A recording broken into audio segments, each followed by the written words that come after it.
Hello, Matthew Harvey here, author of the Bernicia Chronicles and A Time for Swords and Wolf of Wessex. And I thought I'd do an impromptu live video because with the typical German or famous German precision and efficiency, the German publishers that are publishing the Bernicia Chronicles, Goldman, have sent me a parcel, which I presume, pretty sure, is the new book, which is the third one of the Bernicia Chronicles. It's actually a Penguin Random House. They're part of Penguin Random House. It's Goldman Verlag, and or Verlag Goldman, I don't know. Anyway, they are doing a great job of the books, and I thought I'd do a quick unboxing. The first couple in the series are like this. This is the Serpent Sword, which is called Schwert und Ehr, which is not the Serpent Sword, but it's Sword and Honor. And then there's the sequel, which is Kurs und Fluch, which is Cross and Curse, I believe, which is the Cross and the Curse. And this third one is called Krone und Macht, which does not mean Blood and Blade, which is the third book in the Bernicia Chronicles. It means, I think, crown and power. So anyway, they've gone for their own interpretation of the title, which is fine. And I'm going to do a quick unboxing. So I thought I would do it live because I have not seen this book. And then you can see it at the same time as I see it. And as I hadn't, as usual, planned to go live, it's difficult for people to catch up and they sort of see it pop up on their feed after the event. So if you do come in, late, then just drop a comment and I'll get back to you, even if it's not live, if you want to say something. But if you're on live and you say something nice, I might respond. And if you've got any questions, give me a shout.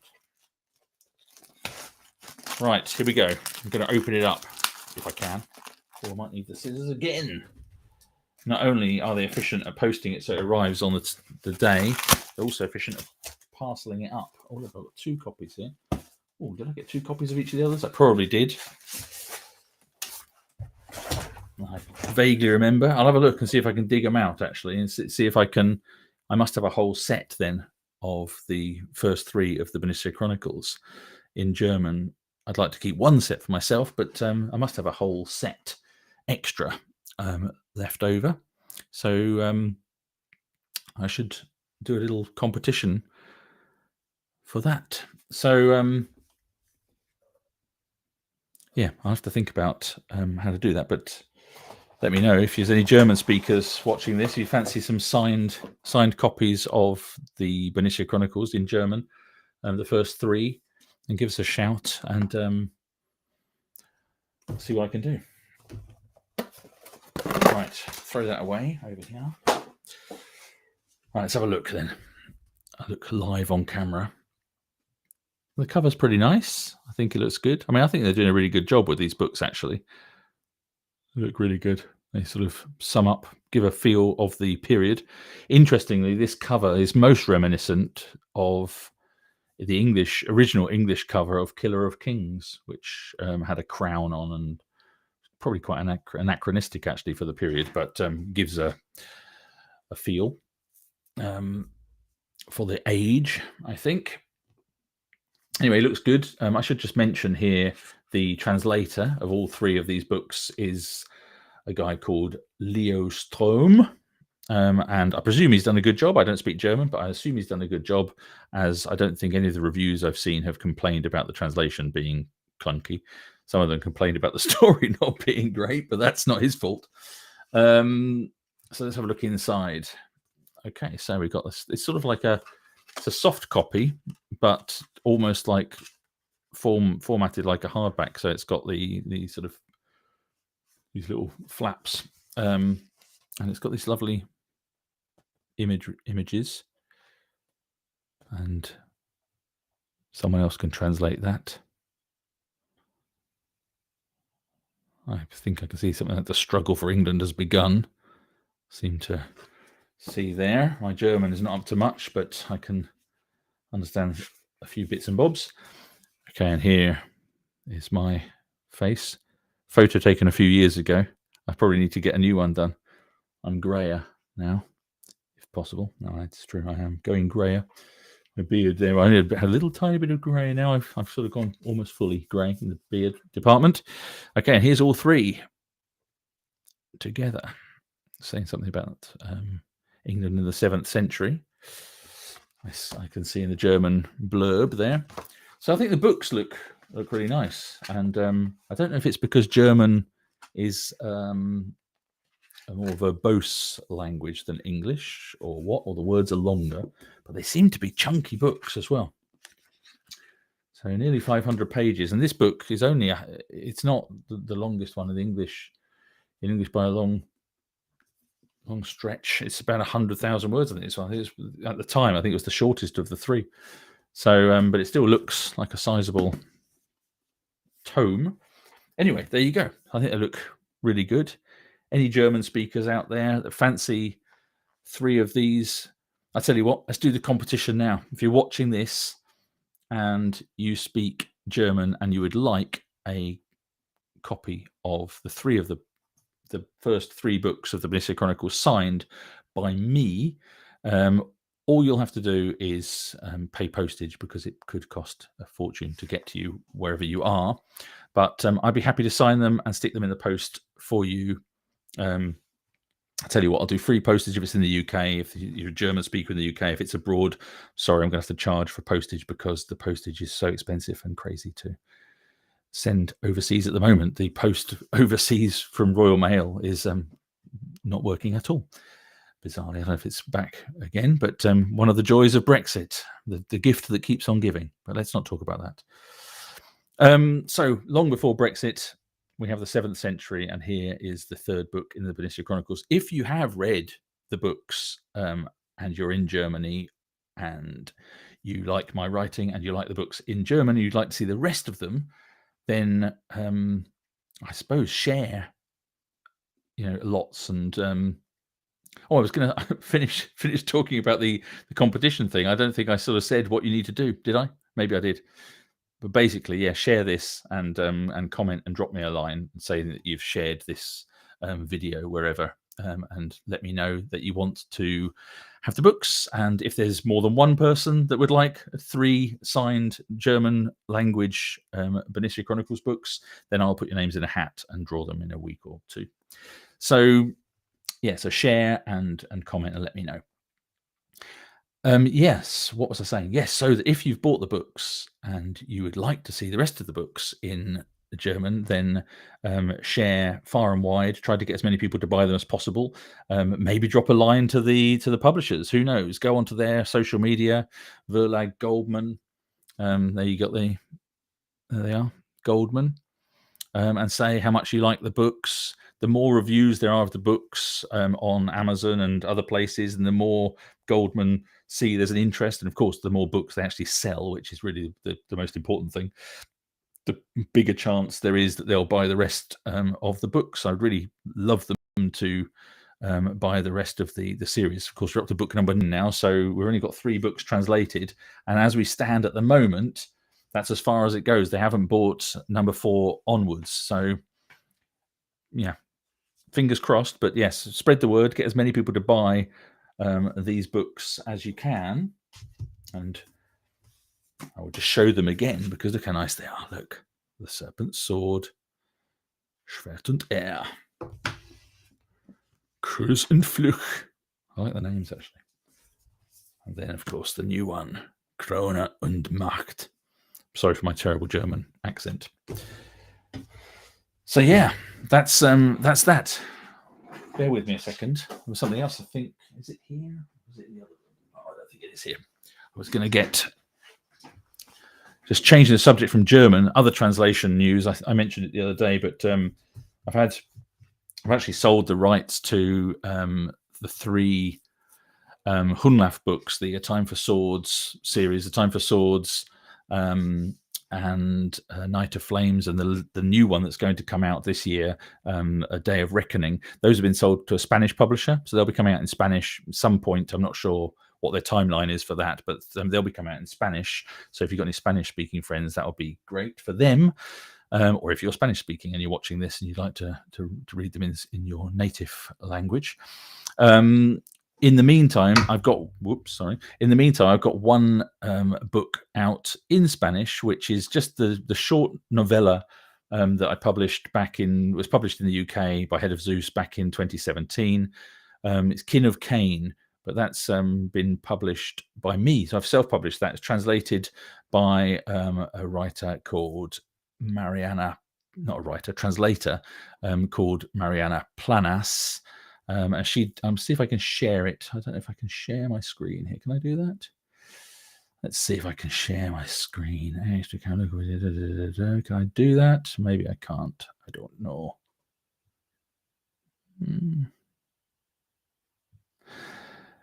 Maybe I cannot do that. Oh yeah, share screen. Here we go. I was looking at the wrong thing. So yeah, we can do that. Awesome.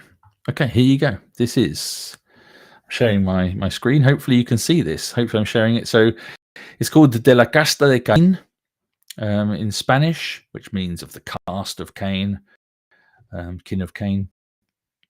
It's a prequel, the lone prequel, really, to the Bernicia Chronicles. So anybody can read it. If you've read the Bernicia Chronicles, it's a little taster of things that happened beforehand.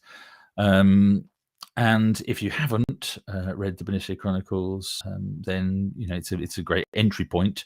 You can read that, and it's a story that has a beginning, a middle, and an end.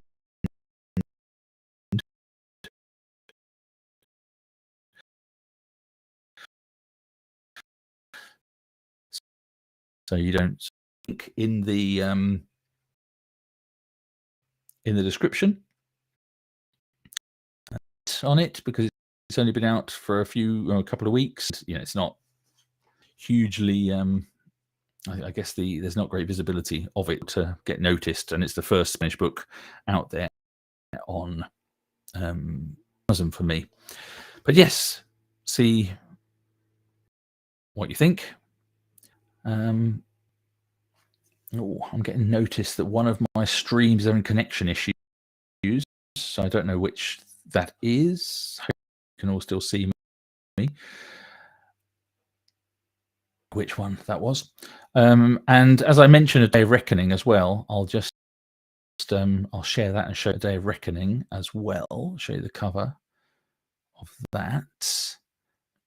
The Kindle edition has not been linked properly with the cover, but here's the cover of the book. Hopefully you can see this.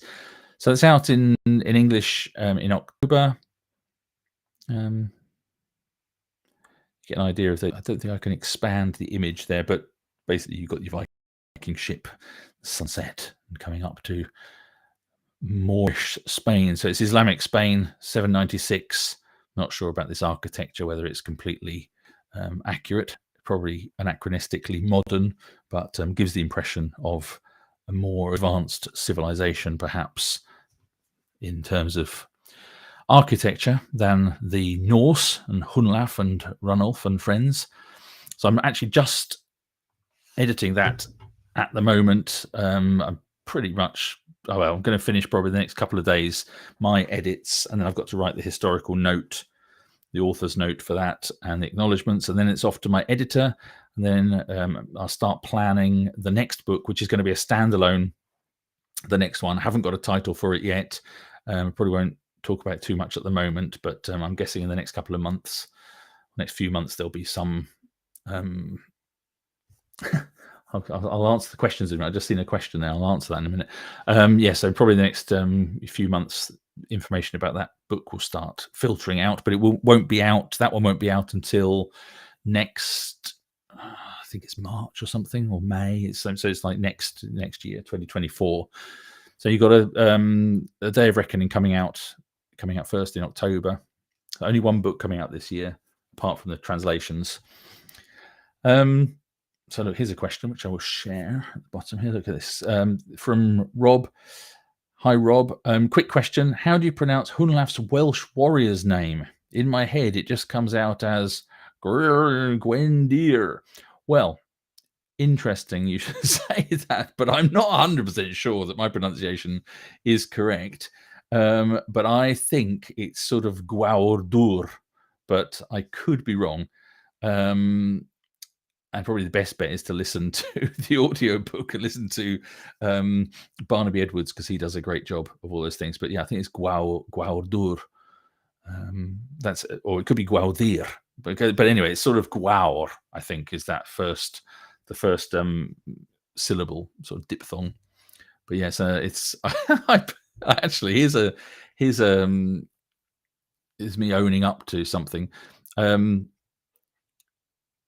Barnaby Edwards has done the audiobooks of all of my. He's done the narration of all of the audiobooks so far of all of my books, and he commented one time about, he was asking me about the pronunciation of all different names and things, and he was commenting about the sort of difficulty, I guess, of having to, or the challenge of doing all the different accents and things. And so I did think it would be quite funny to have multiple accents in the group of warriors of the A Time for Swords lot. So you got the Welshman, and in the first book you got the Irishman, a Pict, the Englishman, and a Northumbrian. So you got this multiple accents that he'd have to kind of navigate whilst reading the narration. But then also I thought it'd be interesting to throw in some quite difficult names. So Gwaudur is in there to make it more fun for Barnaby to read. But nothing faces him, so he manages to do all of them, all of the names and the place names and the pronunciations and the accents perfectly well. So I don't know if you can hear that. That's a massive helicopter or plane or something flying over. But anyway, yeah, that's my admission. Other things to mention. So I'm doing that editing at the moment, as I say, for a day of reckoning. That will be done very soon, and then onto sort of research and planning for this standalone book. I was just going to remind people, in case you haven't listened to the podcast that I've been doing now for a few months with Stephen A. Mackay, called Rock, Paper, Swords, the historical action and adventure podcast. So there's a link again in the description. But if you go onto any podcast piece of software that you use, or Spotify or Amazon Music or anything, and do a search for me or Stephen A. Mackay or Rock, Paper, Swords, you'll find it. It's free, but I think you'll enjoy it if you like historical fiction, and maybe you don't listen to podcasts, but I think you'll enjoy what we talk about. We talk about not only the history and writing process, we also have interviewed lots of different interesting people, and we've got more big names lined up. We already last year we interviewed Bernard Cornwell, who you don't get much bigger than that. We've got Simon Scarrow lined up. It's coming on. Well, we've already recorded that, so that's coming on in another week or so. So yeah, we've got some great writers. We're going to have more historians, musicians, all sorts. We talk about everything about about books, film. Well, yeah. So just everything to do with history, action, and adventure, really. So and rock music. So anything about all of those things. If you're into any of those things, hopefully you'll like it. We try to keep it quite light, and and it's fun. And if you want to hear me talking to Stephen A. Mackay, making silly jokes with him, that's also part of the podcast, with his Glaswegian accent and my non-Glaswegian accent. So anyway, that was it. I don't think there's a huge much more to talk about. So just a reminder as well before I go, I have got a Patreon page, which is accessible. There's a link again in the description, but it's accessible from my webpage. But yeah, if you search for patreon.com I think it's patreon.com/Matthew Harvey. I mean, it's pretty simple. So you can go on there and have a look at all the different possible benefits you can get. But mainly, you get advanced information, behind the scenes conversations about what's going on, and also snippets of books that well before publication, some short stories and novellas and things that have never been published that are only available there. So if that's sort of thing that you're interested in, have a look. So that's it really. Thanks everybody, and just before I go, I will show again the Krone und Macht in German. Yeah, I see that Mariana actually is in as well, and it's giving us the clappy hands here. And so Mariana, the translator of King of Cain. Very sorry, Mariana, I forgot to bring the paperback out to my office to show everybody. But next time I do one of these live things, I'll try to remember. But thank you very much for the translation, because the translation was great. And it's only a little paperback, but it looks great. So thanks everybody, and onwards and upwards. Have a great 2023, and happy reading. And I'll see you later. I went all American then at the end. See you later. Maybe that's a suggestion about my new book. Anyway.